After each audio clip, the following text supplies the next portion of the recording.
Bom, o nosso grupo ele escolheu o RE 767332, que fala a respeito do tema de incidência de IPTU sobre lotes vagos de propriedade de instituições de educação e de assistência sem fins lucrativos. Por unanimidade, esse assunto ele já foi ele tem o reconhecimento de existência de repercussão geral. No recurso extraordinário interposto, com fundamento no artigo 102, inciso 3, a linha A da Constituição Federal, foi apontada a violação do artigo 5º da referida Constituição Federal. Sendo o imóvel vago, que não se encontra vinculado às atividades essenciais da entidade assistencial, e por isso não está protegido pela imunidade. Foi argumentado que somente se houvesse aplicação de renda oferida pela locação das atividades essenciais é que estaria sendo respeitado o disposto no inciso 4º do artigo 150 da Constituição Federal, o que não ocorreu no caso Intelo. A tese defendida nas razões recursais no sentido de que, para se fazer jus à concessão da imunidade, a entidade deve demonstrar a afetação do imóvel a seus fins institucionais, revestem-se de razoabilidade. Foi discutido também o reconhecimento da imunidade tributária, previsto no artigo 150, e que abrange também os imóveis vagos. Em relação à questão constitucional em discussão, diz respeito à interpretação do artigo 150, da referida da Constituição Federal, né? Que traz que a previsão de imunidade tributária para as instituições de educação e de assistência social sem fins lucrativos, no que se refere à sua aplicabilidade aos bens imóveis temporariamente ociosos pertencentes a tal entidade.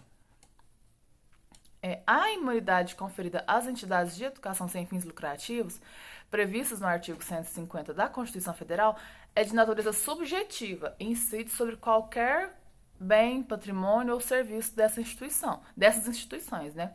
Desde que vinculados às suas atividades essenciais. Quando alugado a terceiro, permanece imune ao IPTU o imóvel pertencente a qualquer das entidades referidas pelo artigo 150 da Constituição, desde que o valor dos aluguéis seja aplicado nas atividades essenciais de tais entidades. Certo.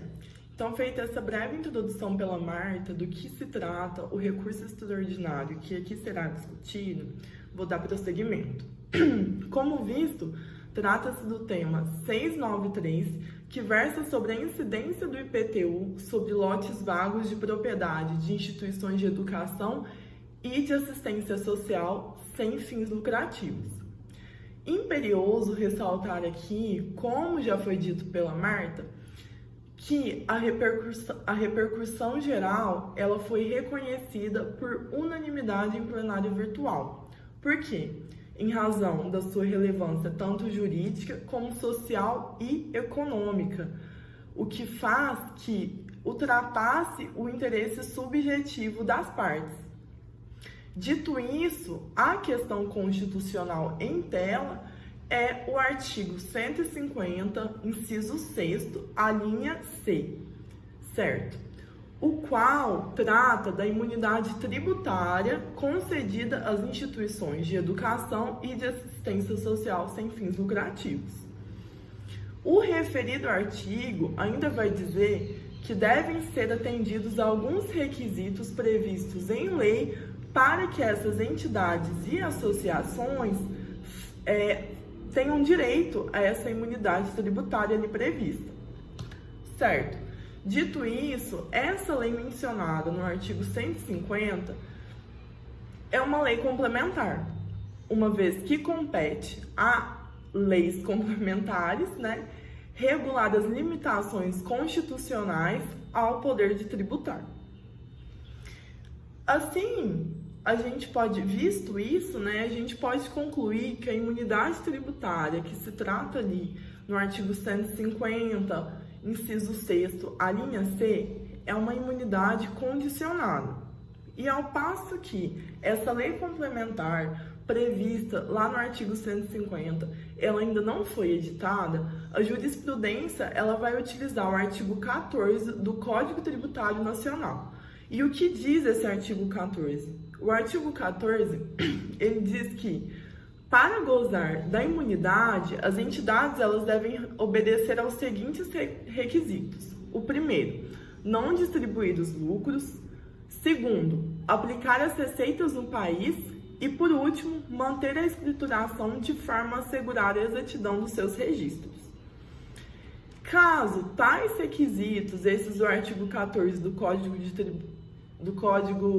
Tributário Nacional, eles não forem cumpridos, há sim a possibilidade de suspensão do benefício, que é a imunidade tributária.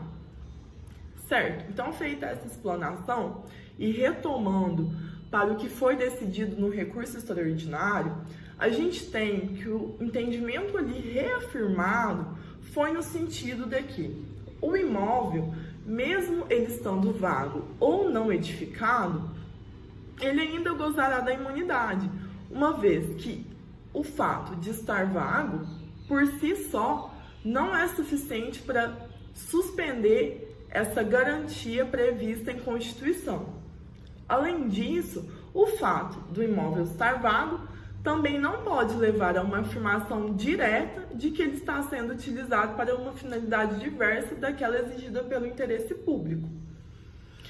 E aqui a gente também pode mencionar uma jurisprudência do STF, que é a súmula 724, a qual vai falar: ainda quando alugado a terceiros, permanece imune ao IPTU o imóvel pertencente a qualquer das entidades referidas pelo artigo 150, inciso 6º, a linha C da Constituição, desde que o valor dos aluguéis seja aplicado nas atividades essenciais de tais entidades. Portanto, concluindo, aqui no recurso foi reconhecida a repercussão geral, foi negado o provimento do presente recurso e, portanto, foi reafirmado a jurisprudência de outros precedentes da Corte. Muito obrigada.